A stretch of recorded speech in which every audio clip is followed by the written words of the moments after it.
नमस्कार आपको। मैं अशोक व्यास न्यूयॉर्क से बात कर रहा हूँ। और फोटो जो आप देख रहे हैं छोटी सी, वो इसलिए छोटी फोटो है क्योंकि उन्होंने बहुत छोटी बात कही। छोटी के लिए एक दूसरा शब्द ओछा भी होता है।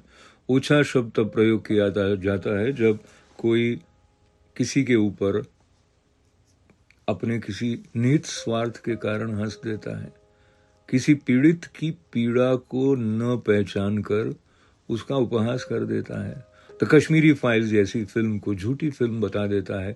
भारतीय जनता पार्टी के सदस्यों पर पूरी भारतीय परिवेश में फिल्म के पोस्टर चिपकाने का काम कर रहे हैं, ऐसा आरोप बिना किसी आधार के लगा देते हैं। कितने राज्यों में जाकर देखा, और अगर किसी ने फिल्म के समर्थन के लिए किया है तो उसके पीछे क्या कारण है। 32 वर्षों बाद जो कहानी, जो कि आप बीती कश्मीरी पंडितों के जीवन से होकर इस फिल्म के माध्यम से पूरे भारत तक पहुंची है, जो फिल्म एक आंदोलन की तरह होकर भारतीयता का परिचय और किस प्रकार से अपने ही राष्ट्र में जेनोसाइड का शिकार होकर विस्थापित हुए शरणार्थी हुए कश्मीरी पंडितों की कहानी को सब तक पहुंचाती है, उस फिल्म को झूठी फिल्म बताने के साथ साथ उस पर हंसते हुए क्या ये मनुष्य नहीं सोच पाया कि कश्मीरी पंडितों, उनके परिवारों पर इस हंसी का क्या प्रभाव होगा। ये राजनीतिक प्रतिद्वंद्विता से परे हटकर मानवता का क्या कोई स्थान हृदय में राजनीति करते हुए भी होना चाहिए या नहीं होना चाहिए, ये प्रश्न भी उठ जाता है। दूसरों पर आरोप लगाकर अपनी रोटियां पकाते हुए जिस तरह की राजनीति करके केजरीवाल यहाँ तक पहुंचे हैं, उसमें इतना ओछा, इतना छोटा वक्तव्य उनका शायद पहले कभी नहीं आया होगा। और जो गरिमामय पुरुष, जिसका नाम अंतर्राष्ट्रीय स्तर पर सम्मान के साथ लिया जाता है, जो अभी वर्तमान में पूरे दुनिया के नेताओं में अपना एक विशेष स्थान रखता है, ऐसी मान्यता है, ऐसे श्री नरेंद्र मोदी जी के लिए ये कह देना कि वो विवेक अग्निहोत्री के चरणों में गिर गए, ये कहते हुए उनकी जुबान लड़खड़ाई भी नहीं, उनको शर्म आई भी नहीं, ये देखकर भी आश्चर्य होता है।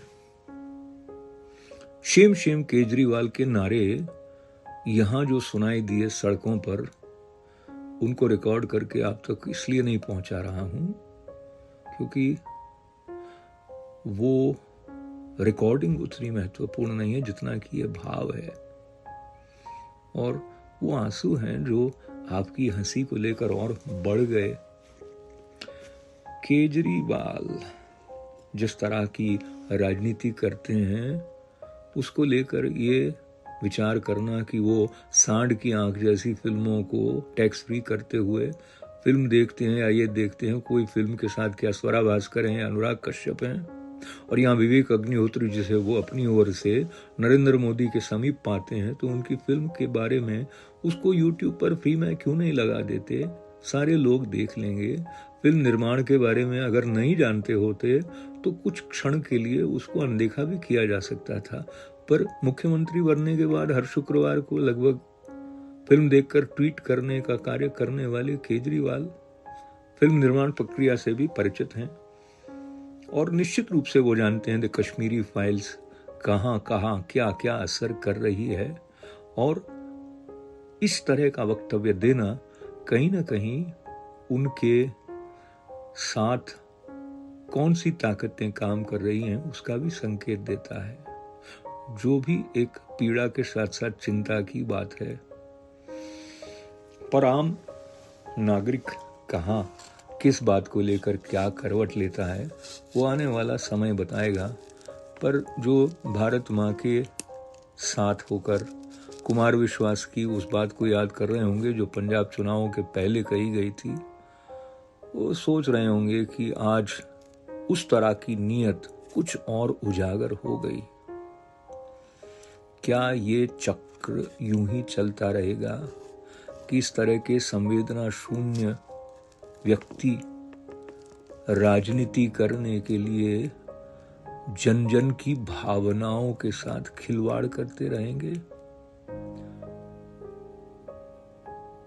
प्रश्न चिन्ह है। चुनौती है।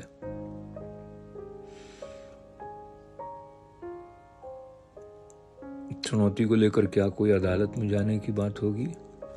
ये चुनावी अदालतें आने वाले समय में फैसला करेंगी कि भारत का जनमानस अब सोया नहीं है और जागृति दिखाने के लिए जो कुछ उपकरण हैं उनका उपयोग करना चाहिए।